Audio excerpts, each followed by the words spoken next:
নমস্কার। কেমন আছেন সবাই? আশা করি সবাই ভালোই আছেন। আজকের গল্প শুরু করার আগে আপনাদের কাছে একান্ত অনুরোধ রইল, এখনও যারা আমার চ্যানেলটিকে সাবস্ক্রাইব করেননি, দয়া করে সাবস্ক্রাইব করবেন, পাশে থাকবেন। আজকের গল্প শরৎচন্দ্র চট্টোপাধ্যায়ের লেখা ছেলে ধরা। সেবার দেশময় রটে গেল যে ৩টি শিশু বলি না দিলে রূপনারায়ণের উপর রেলের পুল কিছুতেই বাঁধা যাচ্ছে না। ২টি ছেলেকে জ্যান্ত থামের নিচে পোতা হয়ে গেছে, বাকি শুধু একটি। একটি সংগ্রহ হলেই পুল তৈরি হয়ে যায়। শোনা গেল রেল কোম্পানির নিযুক্ত ছেলেধরারা শহরে ও গ্রামে ঘুরে বেড়াচ্ছে। তারা কখন এবং কোথায় এসে হাজির হবে কেউ বলতে পারে না। তাদের কারো পোশাক ভিখিরির, কারো বা সাধু সন্ন্যাসীর, কেউ বা বেড়ায় লাঠি হাতে ডাকাতের মতো। এ জনশ্রুতি পুরানো, সুতরাং কাছাকাছি পল্লীবাসীর ভয়ের ও সন্দেহের সীমা রহিল না যে এবার হয়তো তাদের পালা। তাদের ছেলেপুলেই হয়তো পুলের তলায় পোঁতা যাবে। কারও মনে শান্তি নেই। সব বাড়িতেই কেমন একটা ছমছম ভাব। আবার তার উপরে আছে খবরের কাগজের খবর। কলকাতায় যারা চাকরি করে তারা এসে জানায় সেদিন বউবাজারে একটা ছেলে ধরা পড়েছে। সে ছেলে ধরে ঝুলিতে পুড়ছিল। এমনই কত খবর।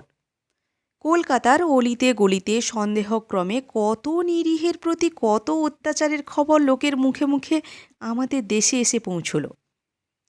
এমনই যখন অবস্থা, তখন আমাদের দেশেও হঠাৎ একটা ঘটনা ঘটে গেল। সেইটে বলি। পথের অদূরে একটা বাগানের মধ্যে বাস করেন বৃদ্ধ মুখুজ্জে দম্পতি।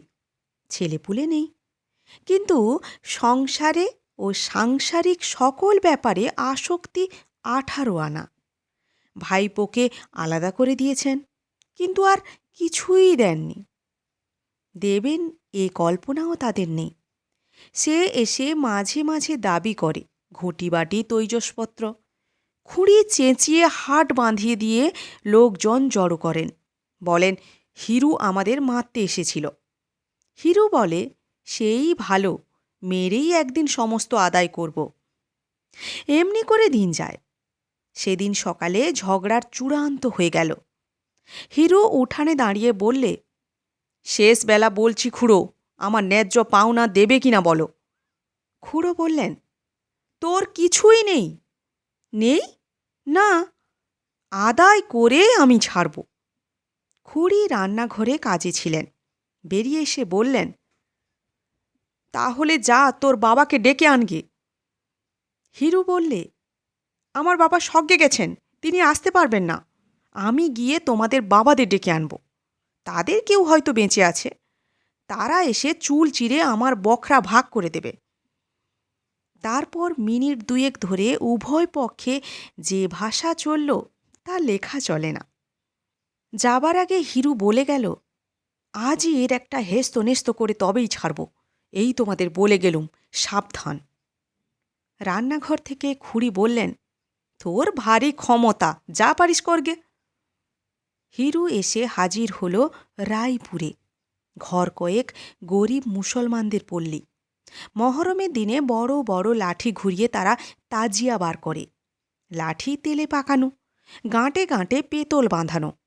এই থেকে অনেকের ধারণা তাদের মতো লাঠি খেলোয়াড় এ অঞ্চলে মেলে না। তারা পারে না এমন কাজ নেই, শুধু পুলিশের ভয়েই শান্ত হয়ে থাকে। হিরু বললে, বড় মিয়া, এই নাও 2টি টাকা আগাম, তোমার আর তোমার ভাইয়ের। কাজ উদ্ধার করে দাও, আরও বকশিস পাবে। টাকা 2টি হাতে নিয়ে লতিফ মিয়া হেসে বললে, কী কাজ বাবু? হিরু বললে, এদেশে কে না জানে তোমাদের 2 ভাইয়ের কথা।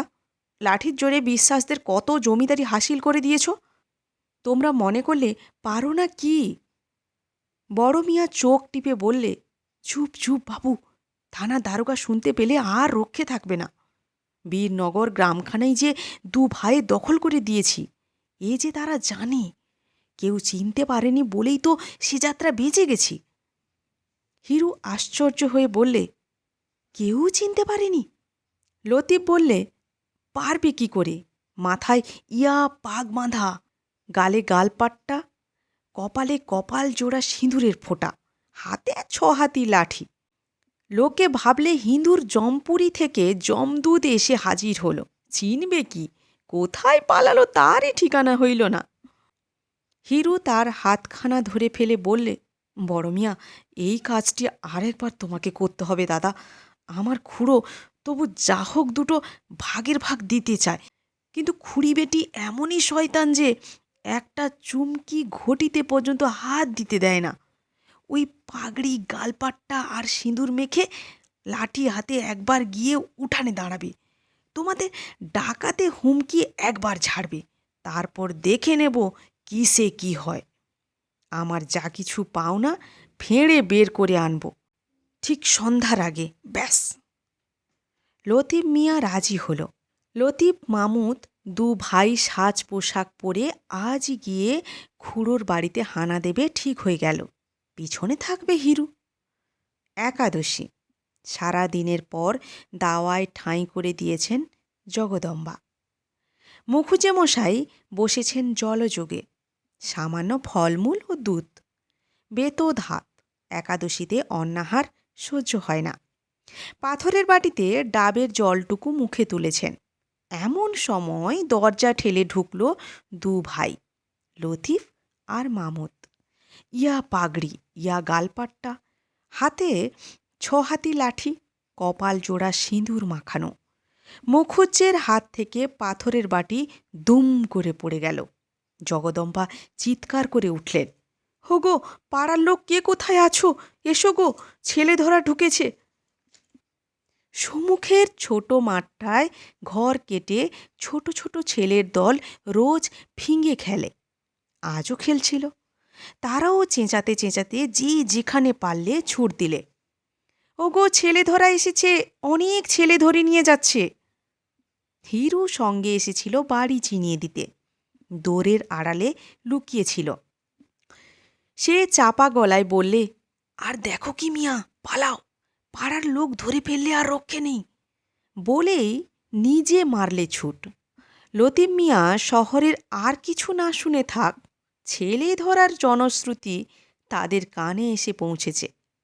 চক্ষের পলকে বুঝলে এ অজানা জায়গায় এরূপ বেশে এই সিঁদুর মাখা মুখে ধরা পড়ে গেলে দেহের একখানা হাড়ও আস্ত থাকবে না। সুতরাং তারাও মারল ছুট। কিন্তু ছুটলে কি হবে? পদ অচেনা, আলো এসেছে কমে। চতুর্দিক থেকে কেবল বহু কণ্ঠের সমবিত চিৎকার, ধরে ফেল, ধরে ফেল, মেরে ফেল বেটাদের। ছোট ভাই মামুদ কোথায় পালালো ঠিকানা নেই, কিন্তু বড় ভাই লতিফকে সবাই ঘিরে ফেললে। সে প্রাণের দায়ে কাঁটা বন ভেঙে লাফিয়ে পড়ল একটা ডোবায়। তারপর সবাই পাড়ে দাঁড়িয়ে ছুটতে লাগলো ঢিল। যেই মাথা তোলে অমনি মাথায় পড়ে ঢিল।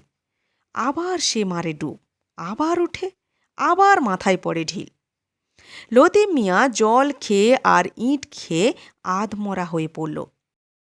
সে যতই হাত জোড় করে বলতে চায় যে সে ছেলে ধরা নয়, ছেলে ধরতে আসেনি, ততই লোকের রাগ আর সন্দেহ বেড়ে যায়। তারা বলে, নইলে ওর গালপাট্টা কেন? ওর পাগড়ি কিসের জন্য? ওর মুখময় এত সিঁদুর এলো কোথা থেকে? পাগড়ি তার খুলে গেছে, গালপাট্টা একধারে ঝুলছে, কপালের সিঁদুর জলে ধুয়ে মুখময় লেগেছে। এসব কথা সে পাড়ের লোকেদের বলেই বা কখন, শোনেই বা কে?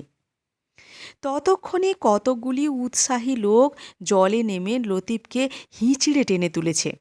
সে কাঁদতে কাঁদতে কেবলই জানাচ্ছে সে লতিফ মিয়া, তার ভাই মামুদ মিয়া, তারা ছেলে ধরা নয়। এমন সময় আমি যাচ্ছিলুম সেই পথে। হাঙ্গামা শুনে নেমে এলুম পুকুর ধারে। আমাকে দেখে উত্তেজিত জনতা আরও একবার উত্তেজিত হয়ে পড়ল। সবাই সমস্বরে বলতে লাগলো তারা একটা ছেলে ধরা ধরেছে। লোকটার অবস্থা দেখে চোখে জল এলো। আর মুখ দিয়ে কথা বেরোবার শক্তি নেই। গালপাট্টায়, পাগড়িতে সিঁদুরে রক্তে মাখামাখি, শুধু হাত জোড় করছে আর কাঁদছে। জিজ্ঞাসা করলুম, ও কার ছেলে চুরি করেছে, কে নালিশ করেছে?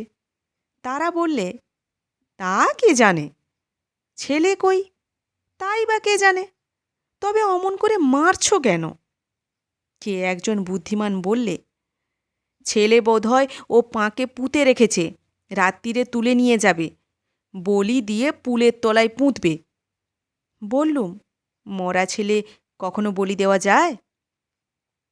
তারা বলল, মরা হবে কেন, জ্যান্ত ছেলে। পাঁকে পুঁতে রাখলে ছেলে জ্যান্ত থাকে কখনো? যুক্তিটা তখন অনেকের কাছেই সমীচীন বোধ হল। এতক্ষণ উত্তেজনার মুখে সে কথা কেউ ভাববারই সময় পায়নি। বললুম, ছাড়ো ওকে। লোকটাকে জিজ্ঞাসা করলুম, মিয়া, ব্যাপারটা সত্যি কি বলো তো? এখন অভয় পেয়ে লোকটা কাঁদতে কাঁদতে সমস্ত ঘটনা বিবৃত করলে মুখুজ্জে দম্পতির উপর কারও সহানুভূতি ছিল না। শুনে অনেকের করুণাও হলো। বললুম, লতিফ, বাড়ি যাও, আর কখনো এসব কাজে এসো না। সে নাক মললে, কান মললে, খোদার কিরে নিয়ে বললে, বাবুমশাই, আর এসব কাজে কক্ষনো না। কিন্তু আমার ভাই গেল কোথায়? বললুম, ভাইয়ের ভাবনা বাড়ি গিয়ে ভেবো লতিফ, এখন নিজের প্রাণটা যে বাঁচল, এই ঢের। লতিফ খোঁড়াতে খোঁড়াতে কোনো মতে বাড়ি চলে গেল। অনেক রাত্রে আরেকটা প্রচণ্ড কোলাহল উঠল ঘোষালদের পাড়ায়। তাদের ঝি গোয়ালে ঢুকেছিল গরুকে জাপ দিতে। খড়ের ঝুড়ি টানতে গিয়ে দেখে টানা যায় না। হঠাৎ তার মধ্যে থেকে একটা ভীষণ মূর্তি লোক বেরিয়ে ঝির পা দুটো জড়িয়ে ধরলে।